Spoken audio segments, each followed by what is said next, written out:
Hello, y'all. We're getting really close to finishing up our look at the Apostles' Creed.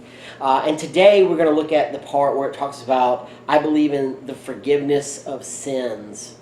If you know anything about church history, that you know that before Martin Luther headed up the Protestant Reformation, he was a Catholic priest.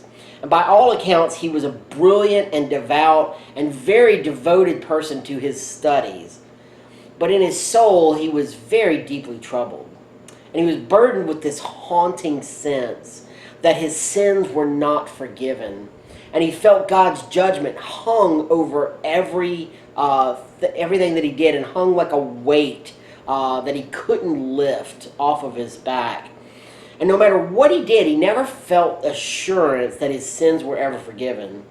And so many years into his study in the priesthood, while he was looking at the book of Romans, he encountered the phrase in Romans 1:17, "The just shall live by faith." And of course, that's a quotation from Habakkuk chapter 2.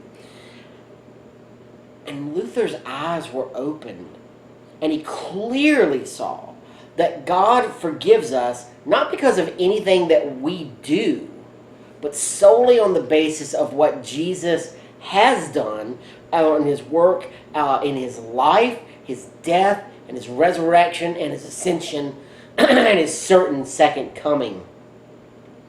He called that truth, this knowledge of what Christ has done, the gate to heaven. And so it's not surprising that Luther, talking about the phrase, "I believe in the forgiveness of sins," was to him the most important article in the Apostles' Creed. He says, "I believe in the forgiveness of sins, that if it was not true, what does it matter what God has done, or that Jesus has born and died and rose again? If there's no forgiveness of sins, what does it matter?"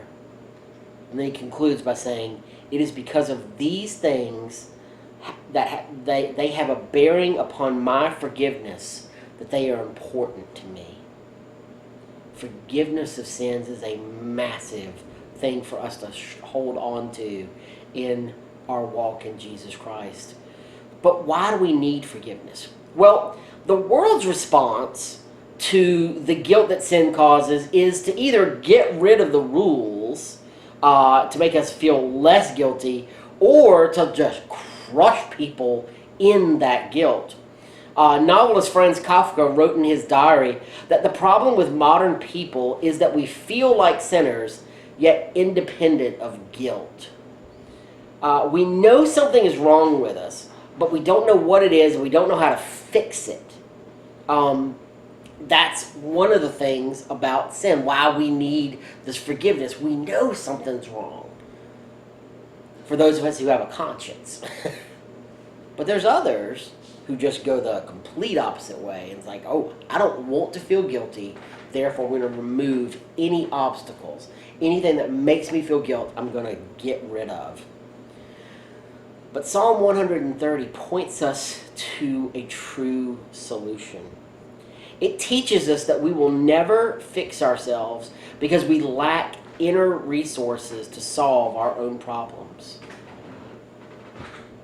But that leads us to a question. If this is true, if there is such a thing of forgiveness of sins, why do we sometimes struggle to confess our sins and find the forgiveness we need? Well, I think there's a couple of different reasons. One, we fear punishment. Let's be honest. I mean, nobody wants to get punished, right? No, since you're a child, you've feared punishment. And so we make excuses, or we try to hide, or whatever else. We don't want to do that. Or maybe we just feel weak. Maybe we feel incompetent.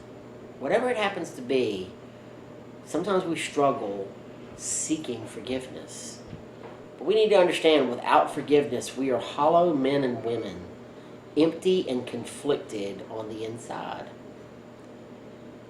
Because we need to understand there is a hope of forgiveness. Verse 4 in Psalm 130 gives us some very good news. "But with you," meaning God, "there is forgiveness. Or, to say it another way, God makes a habit of forgiving sin. He does not delight in punishing our sin, so much so that he said, how can I defeat the power of sin? I will crush my son on the cross.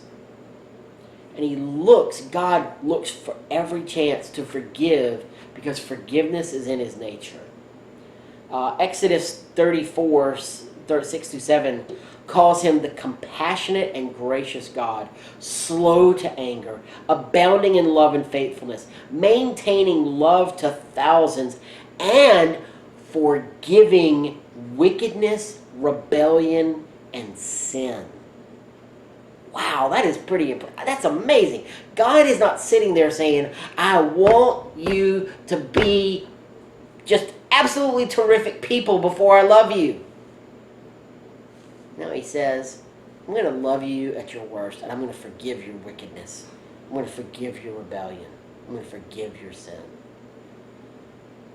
That's why the gospel is so antithetical, not just to the world's opinion, but to those who would misuse the gospel to try to say, you better act right, you better be right all the time, or else Jesus isn't going to love you. No. Jesus says, in your filth, come to me, and I will remove your sin. Isaiah 55 says this, let the wicked forsake his way, and the evil man his thoughts. Let him turn to the Lord, and he will have mercy on him, and to our God, and he will freely pardon. This is the amazing thing about God, is he gives forgiveness to those who don't deserve it. And so finally, looking at this forgiveness of sins, what happens when we are forgiven? Well, hopefully, the sense of dread and fear is going to be removed. However, this is a hard thing for us to accept. Between our own insecurities and Satan whispering in our ear about our hypocrisy, we often don't feel or sense the forgiveness that is available in Jesus Christ. Often this is because, though we may say that we forgive someone who has wronged us, we often find it hard to forget the sin that has taken place. There are people that I know, people that I love, who have said to me that their philosophy on life is, I will forgive, but I'll never forget. The great news of the gospel is he forgives, and he removes it. He doesn't forget, obviously, but he doesn't hold it against us. We are forgiven, truly, eternally forgiven in Jesus Christ. When he forgives, he wipes away the memory of the event. Obviously, I'm being a little... he obviously knows everything, remembers everything, but he wipes the slate clean for us. Why?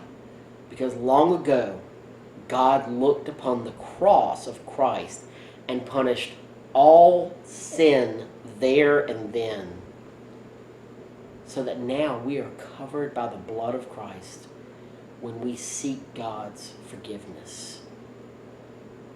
So I encourage you, confess your sin, for you are forgiven, and live as forgiven people in Jesus Christ. Thank y'all, and we'll talk to you next time. Bye.